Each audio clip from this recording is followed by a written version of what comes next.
So I have an important update for you in the current lawsuits against the ATF and their pistol brace rule, including the nationwide injunction. So let's talk about what is happening.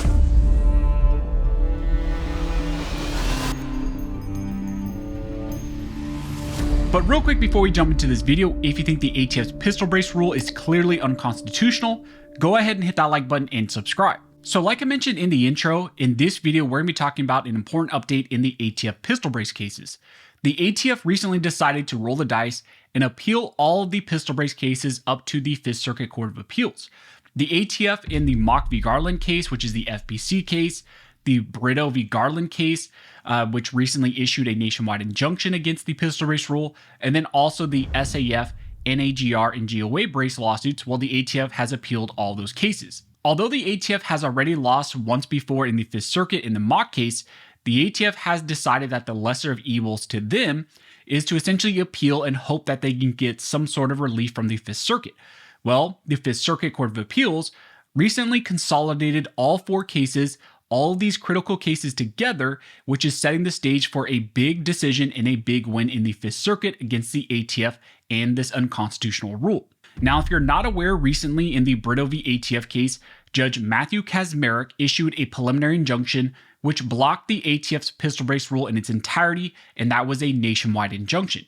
This decision was huge by Judge Kaczmarek, and it springboarded off of a recent decision by a different judge, Judge Reed O'Connor, in the FPC Mock v. Garland case.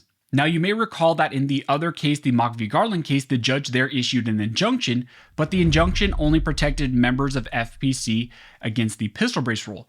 Then other organizations like GOA, NAGR, SAF, and some others got similar results protecting their members because of their organization.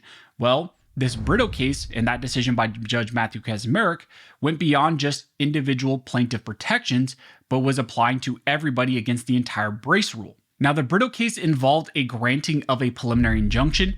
A preliminary injunction is simply a temporary form of relief that remains in place until the case is fully decided on the merits of all the arguments. So it's not a final resolution of the case. Instead, it's just temporary relief.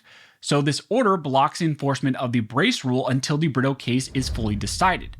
But the important thing to keep in mind is that with the Brito case, the decision was based on what happened already in the Mock v. Garland case, the lower court case, and then also what the Fifth Circuit also said in Mock. Now, originally in Mock v. Garland, the federal district court judge there, Judge Reed O'Connor, did in fact deny a preliminary injunction, and that was the first review of this case.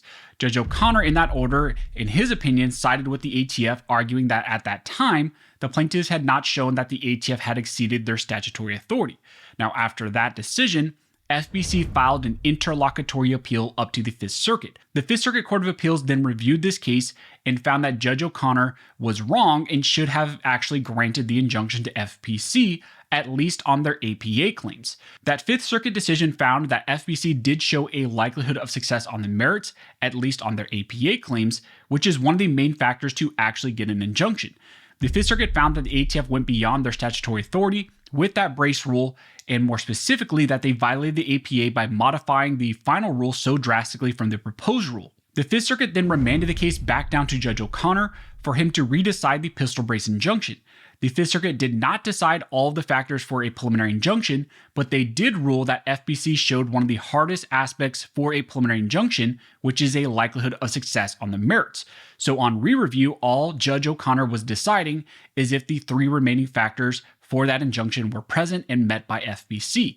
And on re-review, Judge O'Connor granted a preliminary injunction which protects FBC and their members, along with Maxim Defense, the company, and their customers. Now, that Mock case, like I said, was the first major pistol brace win that then led to a bunch of other wins, including the Brito nationwide preliminary injunction. And because of that Mock lower court decision by Judge O'Connor, and then the Brito preliminary injunction, that nationwide injunction by Judge Kaczmarek, the question was, what would the ATF do? Well, the ATF, again, like I mentioned, decided to appeal all of these cases, the Brito case, the Mock case, the SAF case, the GOA case, the NAGR case.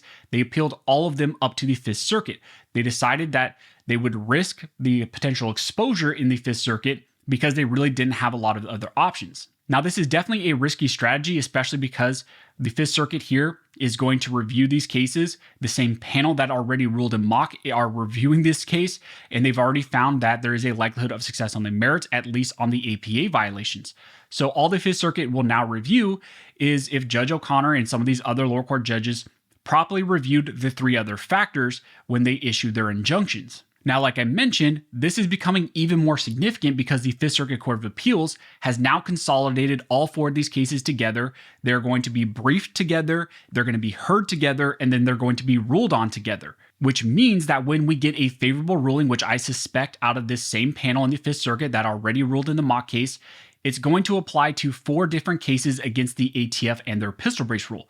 That is going to be a broad sweeping decision, which is going to be significant, impact a lot of organizations, a lot of members, and potentially everyone nationwide. Now, also recently in the lower court proceedings in the mock case, the ATF also filed their brief for a summary judgment, arguing that all of a sudden Judge O'Connor should reverse his entire rulings, should go back on what he said on the preliminary injunction granting, and just suddenly grant a motion for summary judgment in their favor.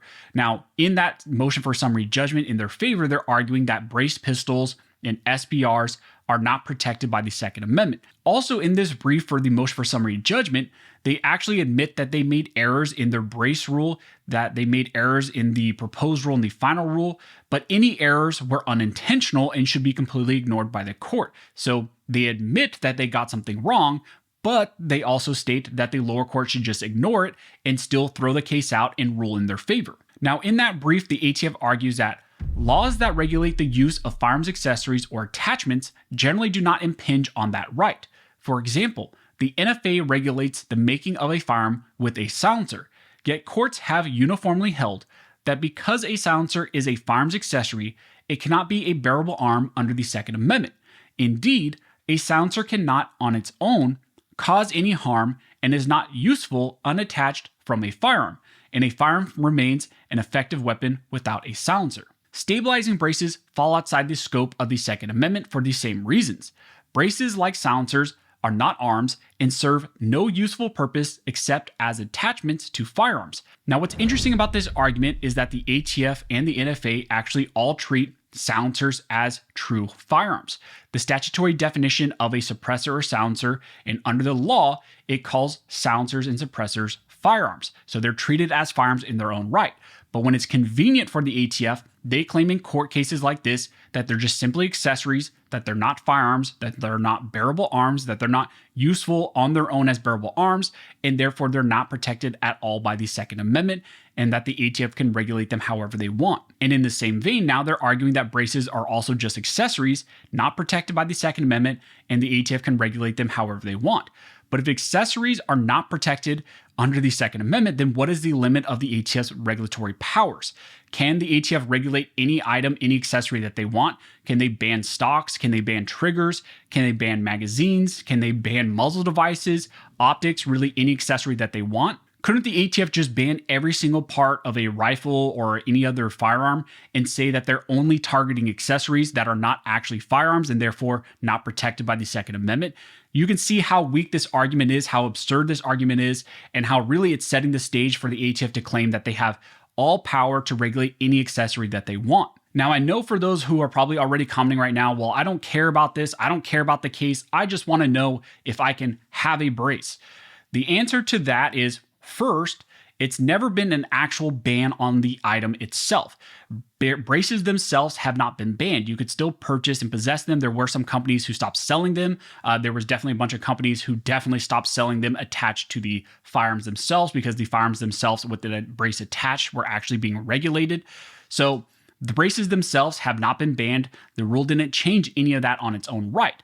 Now, yes, there is still a decision in the Brito case, like I mentioned, that issued a nationwide injunction against the brace rule in its entirety. So that is still in place. There is still an injunction against the entire rule. There are also those multiple cases like the mock case, the SAF case, the NAGR case, the GOA case, that also got injunctions for their organizations and their members. So there's kind of this two-level protection right now. But what is happening right now is the ATF is still trying to vindicate their rule, still trying to proceed forward in the lower court with a motion for summary judgment in the mock case. And then also they appealed all 5, I think it's right now 5 cases up to the 5th Circuit. 4 of those cases have been consolidated and are going to be decided by the 5th Circuit Court of Appeals. So that's where we stand right now with pistol braces. If you like this video and you would like to support the channel, one of the best ways to do that is to like, comment, and subscribe. All those things help to fuel the algorithm, and it signals to YouTube that you guys see value in these videos and in this type of 2A news. But as always, thank you all for watching. Don't forget to like and subscribe, and never forget this nation was built by armed scholars, and this nation will be maintained by armed scholars.